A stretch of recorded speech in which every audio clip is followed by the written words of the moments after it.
सुप्रभात। सुखानुभूति। सुखानुभूति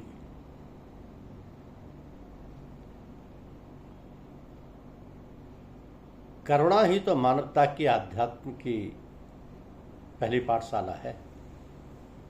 संत की पहचान यही है कि पर दुख दुख, सुख सुख देखे पर। जो दूसरे के दुख से दुखी हो जाए और दूसरे के सुख में ही सुखानुभूति करे वही संत है। इसको और अधिक विस्तार करते हुए संत कवि तुलसी कहते हैं कि संत हृदय नवनीत समाना, कहा कबिन पे कहे न जाना।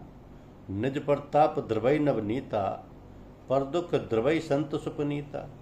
अर्थात कवियों ने संत के हृदय को नवनीत ताजे मक्खन के समान मुलायम कोमल कहा तो है, किंतु ये कहना ठीक नहीं है या उन्हें ठीक उपमा देने आया ही नहीं, क्योंकि नवनीत तो अपने ताप आँच से पिघलता है, जबकि संत हृदय तो दूसरे के दुख ताप को अनुभव करके ही द्रवीभूत होने लगता है।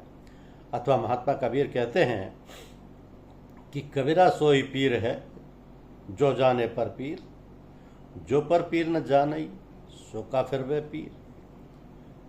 कि सच्चा पीर गुरु सदगुरु तो वही है जो दूसरों के दुख पीड़ा को अनुभव कर सके, समझ सके, यानी सहृदय हो, सहानुभूतिशील हो। जो दूसरों के पीड़ा सुख दर्द की को समझ ही ना सके, अनुभव ही ना कर सके, वह हृदयहीन तो पीर नहीं, काफिर है, कठोर है, पत्थर दिल है। उसे तो नास्तिक ही कहा जाए तो अधिक ठीक होगा। अरे केवल संत को ही नहीं, भगवंत की भी यही निशानी है, स्वभाव है। करुणा में रघुनाथ गोसाई, बेग पाए पीर पर आई। सो प्रभु श्री राम तारा के हृदय विदारक रुदन से द्रवीभूत हो शक्तिपात करते हैं कि तारा विकल देख रघुराया, दीन ज्ञान हर ली नहीं माया। भगवान ने अपनी दिव्य शक्ति से तारा के अंत चेतना पर पड़े माया के आवरण को हटा दिया। मायाविष्ट चेतना आत्मसत्ता परम तत्व का दर्शन करने में असमर्थ रहती है। इसलिए उपनिषद का ऋषि परम चेतना से प्रार्थना करता है, आह्वान करता है कि हिरण्यमेन पात्रेण सत्य स्थापिता है तम मखम तत्व पूषण पादृष्ण सत्य धर्माय दृष्टये। कि हे अखिल ब्रह्मांड को पोषण प्रदान करने वाले भगवान, आपकी भक्ति ही सर्वोच्च धर्म है और मैं उसी में लगा हुआ हूँ। आप सत्य स्वरूप सर्वेश्वर का श्रीमुख महामाया की झिलमिलाती हुई ज्योतिर्मयी यवनिका यानी पर्दे से ढका हुआ है। मैं आपका आवरण सहित प्रत्यक्ष दर्शन करना चाहता हूँ।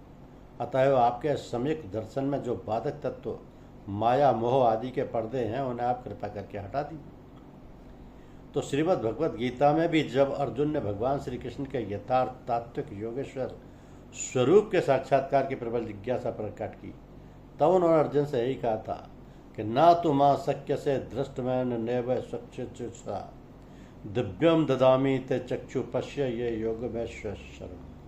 तू अपने प्राकृतिक नेत्रों द्वारा निश्चय मेरे योगेश्वर स्वरूप का दर्शन नहीं कर सकता। तेरे ये दो भौतिक नेत्र इस दिव्य रूप को देखने में सक्षम नहीं है, इसलिए मैं तुझे दिव्य नेत्र अलौकिक चक्षु प्रदान कर रहा हूँ। उस अलौकिक दिव्य दृष्टि से तू मेरे अद्भुत ईश्वरीय रूप पर विस्मय कारिणी योग शक्ति का दर्शन कर। धन्यवाद।